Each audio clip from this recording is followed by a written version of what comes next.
आधी रतिया के देखिला सपनवा, सखी घर आए सजनवाना। आधी रतिया के देखिला सपनवा, सखी घर आए सजनवाना।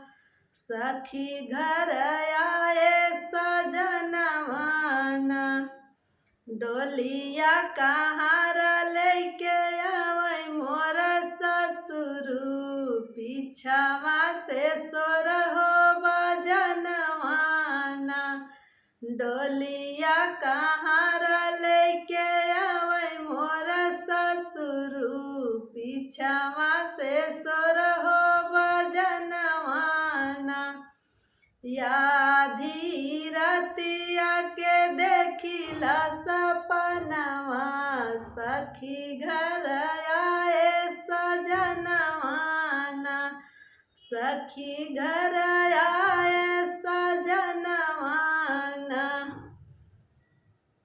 डोलिया कहार लेके आवे मोर भसुरु, डोलिया कहार लेके आवे मोर भसुरु, पीछावा से सोर हो बजनवाना। डोलिया कहार लेके आवे मोर भसुरु, पीछावा से सोर हो बजनवाना। आधी रतिया के देखिला सपनवा, सखी घर आए सजनवाना।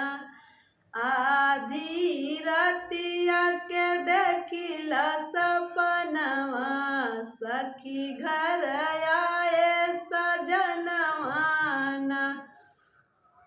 डोलिया कहार लेके आवे मोर देवरू, डोलिया कहार लेके आवे मोर देवरू, पीछवा से सती सो बजनवाना।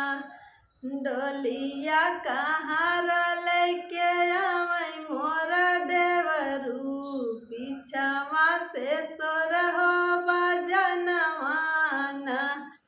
आधी रतिया के देखिला सपनवा, सखी घर आए सजनवाना।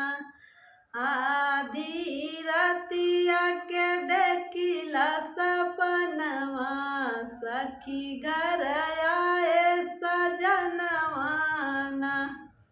दोस्तों, मैं आप सभी को प्रणाम करती हूँ। हमारा कजरी गीत आप लोग को कैसा लगा